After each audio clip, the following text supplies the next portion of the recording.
സങ്കീർത്തനങ്ങൾ അധ്യായം 54. ദൈവം എനിക്ക് സഹായം. ദൈവമേ, അങ്ങയുടെ നാമത്താൽ എന്നെ രക്ഷിക്കണമേ.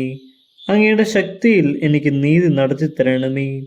ദൈവമേ, എൻ്റെ പ്രാർത്ഥന കേൾക്കണമേ. എൻ്റെ അധരങ്ങളിൽ നിന്ന് ഉതിരുന്ന വാക്കുകൾ ശ്രദ്ധിക്കണമേ. അഹങ്കാരികൾ എന്നെ എതിർക്കുന്നു, നിർദ്ദയർ എന്നെ വേട്ടയാടുന്നു. അവർക്ക് ദൈവചിന്തയില്ല. ഇതാ, ദൈവമാണ് എൻ്റെ സഹായകൻ. കർത്താവാണ് എൻ്റെ ജീവൻ താങ്ങി നിർത്തുന്നവൻ. അവിടുന്ന് എൻ്റെ ശത്രുക്കളോട് തിന്മ കൊണ്ട് പകരം വീട്ടും. അങ്ങയുടെ വിശ്വസ്തതയാൽ അവരെ സംഹരിച്ചു കളയണമേ. ഞാൻ അങ്ങേക്ക് ഹൃദയപൂർവ്വം ബലി അർപ്പിക്കും. കർത്താവേ, അങ്ങയുടെ ശ്രേഷ്ഠമായ നാമത്തിന് ഞാൻ നന്ദി പറയും.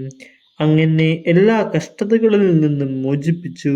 ശത്രുക്കളുടെ പരാജയം എൻ്റെ കണ്ണുകൾ കണ്ടു.